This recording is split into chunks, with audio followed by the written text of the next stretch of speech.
It's interesting you asked that. You know, at this age, I can answer that really clearly because of experience. I had given up on TV, man. I wasn't about TV anymore. I was about stand-up comedy. I'm going to do that. That's what I'm doing. Don't ask me nothing else. Okay. It was because of what was coming before that. You know, I had been up for some of the main roles that you know in Hollywood. You know, I was up for Dwayne Wayne on A Different World. And it was just me and Kadeem.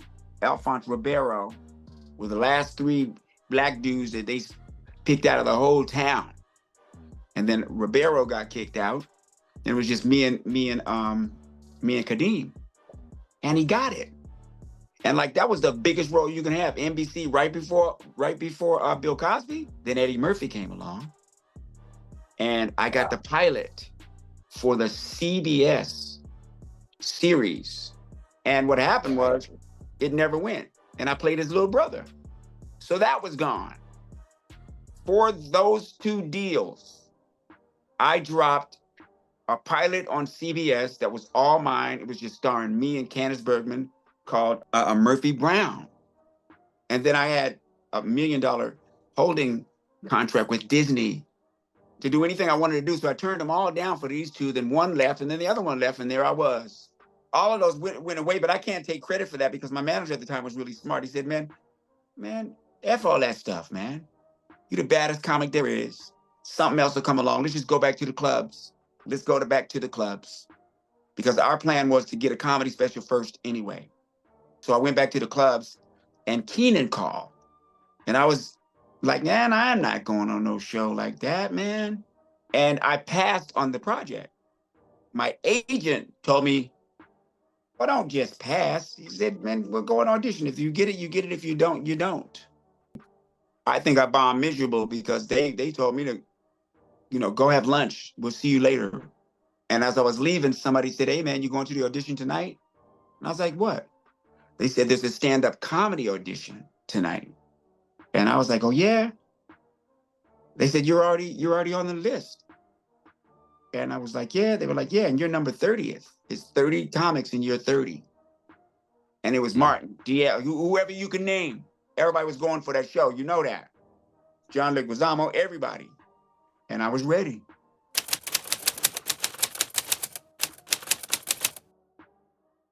Yeah, but it changed fast. You know, the guy they chose was so early. It was so early in our comedy development, really, because of the way that Hollywood went. There was only one that was emerging, you know? So it was Jimmy Walker. If a comic came along, they get a show like Sanford and Son or something like that. New ones were Keenan and Robert Townsend and Eddie and Damon. They were the new ones. And the ones that came right after them is me, Martin, and Chris Rock. So it was us three of the younger of them. You see, you got to know they were in 30, 35, 36 years old back then. We were like 20. Those 3 years of trying to get a show, that many people came, but nobody had broken through. You didn't see sitcoms with us starring as these young black, smart-minded like Eddie, urban-minded, quick-mouthed, you know what I mean, intellectual men, you know what I mean? You didn't have that type. We were the first type, me, Martin, and Rock. And who preceded us was Robert, Arsenio, Byron Allen, Jimmy Dynamite, because they were from the 70s and the late 80s, well, mid 80s. So there is some truth to the one at a time thing, but it has nothing to do with you being black. I think it has to do with you being green. The last one was who? The big green giant was Will. That was the last green giant. He was black, but hey, you get to that green mountaintop, it's a whole nother thing.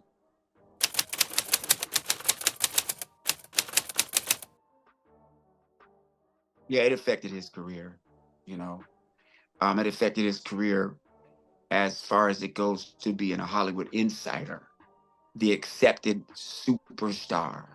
Eddie Murphy is the accepted superstar.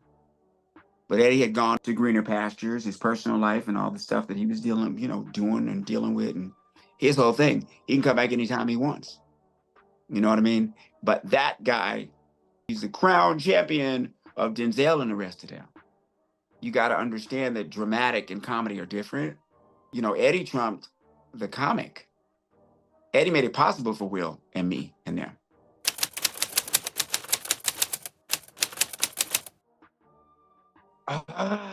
That's so hard to say. Tube Jones, the karate teacher. But it was for more reasons than the audience could ever know. And what it was the first sketch that I got to do with nobody messing with me, with nobody, with me and my writers. I got to go and do it and be the head actor in it. That's why that's the one that means the most to me, because it was the zenith of my experience at In Living Color. I knew the most. I knew the most, not only personally, but professionally. And I knew the most about sketches and everything. And I finally was in that place where I'm the lead. I was a great supporting character in a lot of sketches. And I also had a stellar role when it came to impressions, because no one could touch me. No one. So I did Michael Jackson, Spike Lee, Sugar Ray Leonard, everything that couldn't be touched.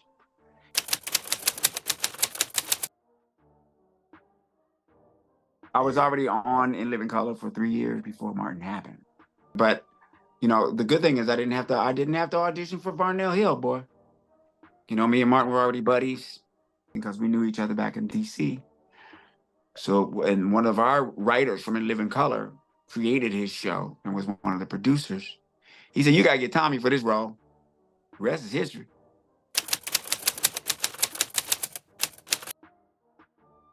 Oh yeah, it's been a long conversation now. We do have a deal to do the show. It's actually designed like a late night talk show with real guests and all of that, but he's the host. So there's really no difference, but the difference is this. The difference is you can have Patti LaBelle and Larry Bird on one episode. We're gonna do it like we do things, like what we do at late night.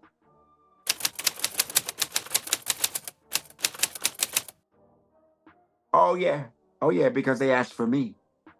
If you ask for Jordan, what'd you get when the ball hit the wood? So it was really one of those kind of things, but it was motivated by me and Martin's relationship. So here he was, a star of his own show, called the shots, he's the producer and all that. That's a difference. But when I got there, he broke on me like, this is how we do it around here. You know what I mean? I was like, okay. And so don't, blah, blah, blah. And I said, all right, man.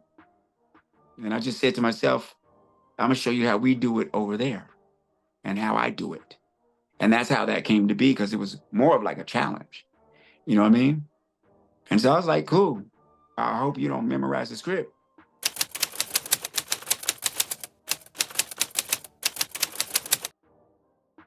That was great. That was great. I would say that it was kind of hard because he was in another space. It wasn't the type of teamwork that I was used to from our show. When you get two people who can do what we can do, it came out just fabulous. Thought it could have been better, but things are what they are, man.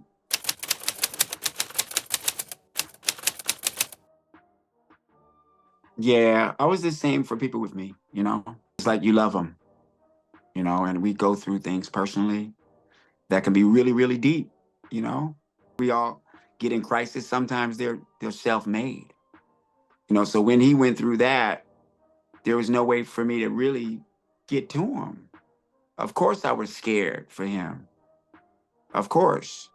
But when you go to every job, it would be nice if everybody was a friend, like you have friends, but it don't turn out that way. So you would really want to call that person or whatever.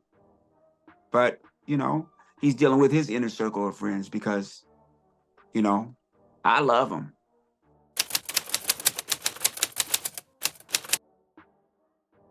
When did I see him last? I don't remember when I saw Jamie last.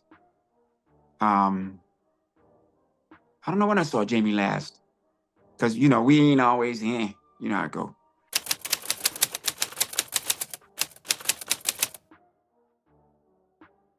I couldn't wait to work with her because she was a firecracker. I'd seen her in Low Down Dirty Shame, and she was coming up in the ranks, man. She was killing it, boy, killing it.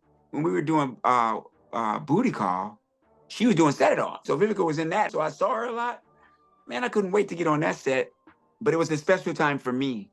I was establishing myself as a romantic lead actor because I wanted to be able to play those roles like Glory and all those things that are out there.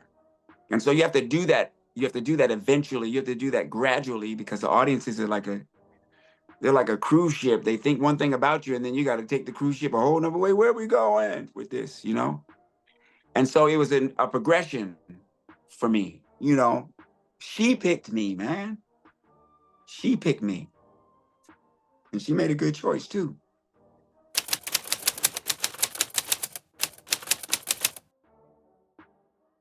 I'm sorry. You know, that scene with, you know, the trans club, you know, there was no controversy over it. You know, it was a time where they hadn't really expressed, they hadn't really done the work and expressed themselves for their own self-determination to be accepted as they are. You know, and one of those included, you know, not making fun of us. And that didn't exist at the time. So we could do that and it could still be funny. But then, you know, some things just ain't funny once you know the truth of it. Who got hurt and how hurt they got. You know, you can't feel a pin that don't go in your own heel.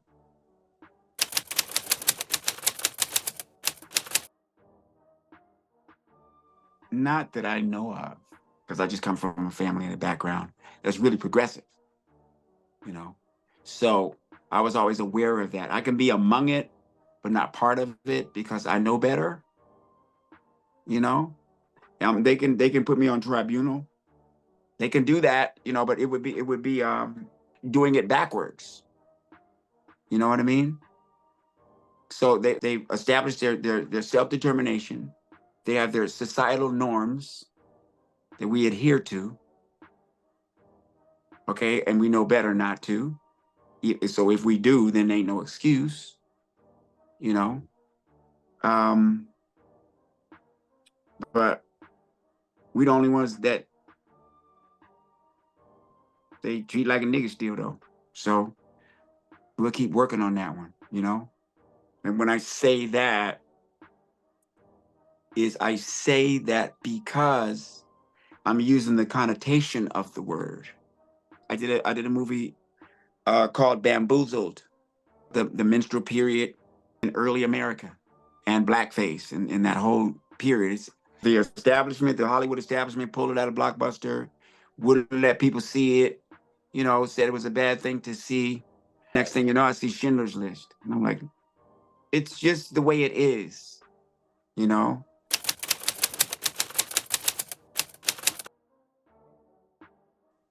No. You know, it's like any other industry for us too, you know. We work together when we can,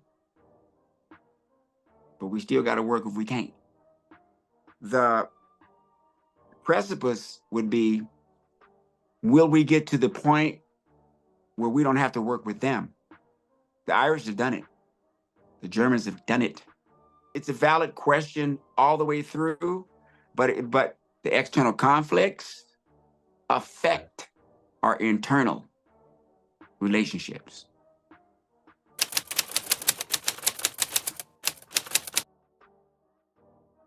It was a good opportunity because the movie was a good idea. A man going to the WNBA undercover as a woman. He wasn't trans. And if you could ever go in that league, you turn it out. There's a certain amount of innocence to the movie that can only be looked at as negative if you put another type of microscope over it. You take the camera and put the camera up and say, this is a movie. And they say, well, we're going to put our We're going to put our value systems and all this stuff that's going on onto the movie, you see? And now you see it through the movie lens, but then it goes through that lens. The movie doesn't work. Is Robin Williams trans? It wasn't a movie about a trans person that went and played in the league. It's a movie about a straight person that put a costume on and took on the mannerisms of a woman.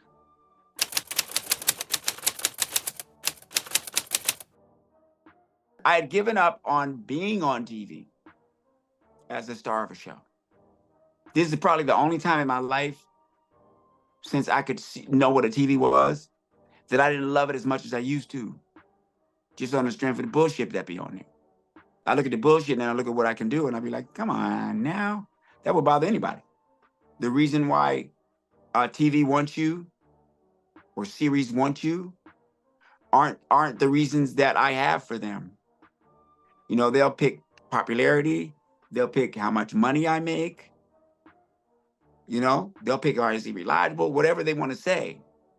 But that hasn't aligned yet. You know? And actually, Jim helped me with this. Jim said, I don't even watch movies no more. I love movies. And now I know what he means, you know, because it just doesn't meet the criteria for the quality of the medium that we have. You know? And that's not the reason why I'm not on there. I make movies. I make TV shows. I do that stuff now with my company. One hasn't got done yet, but it will, just like anybody else's would. Right now, I'm having the time of my life because over all of these years, I realized, wait a second, I'm having fun and I always have had fun, and TV was fun and movies were fun. And I'm like the most purest form of anything you can put out there. You want a voiceover artist? You got me, Black Dynamite, any old cartoon, The Proud Family, blah, blah, blah. You want a sitcom? Man, I can give you a sitcom, do a sitcom. I got this for a sitcom. I do that for a sitcom. A sitcom is like math is the trigonometry. Movies are me, you know, from the top to the bottom. I got reared into a man in this town. So I can do anything that anybody else could do. Dance, compose, you know, all of these things. But personally, I'm happy for the one thing that's most important to me, man.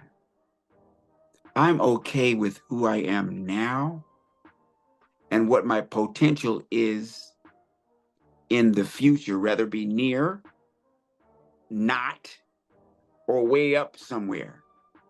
At this moment, currently, as I speak, I'm just really happy about Tommy, man.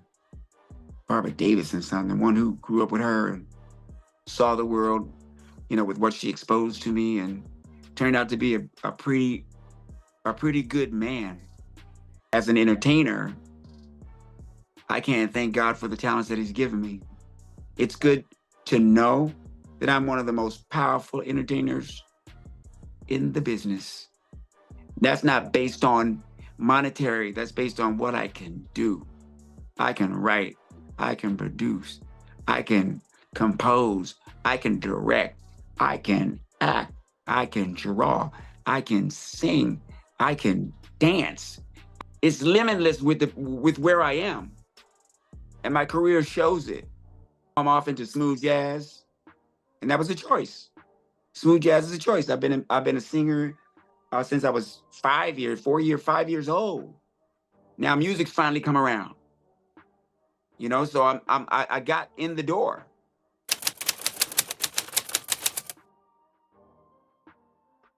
I don't do my songs on my shows just as much as I wouldn't do my comedy on a special until it was time. And I understand people pretty well. I love working with all types. You know, I don't love failure. I love what comes out of it. It doesn't feel good, you know, and it may creep up on me, a failure in the past. And then I realize, wait a second, that doesn't have any bearing on now. The only thing I can do now is be the best me now. But if you got me, now what you get.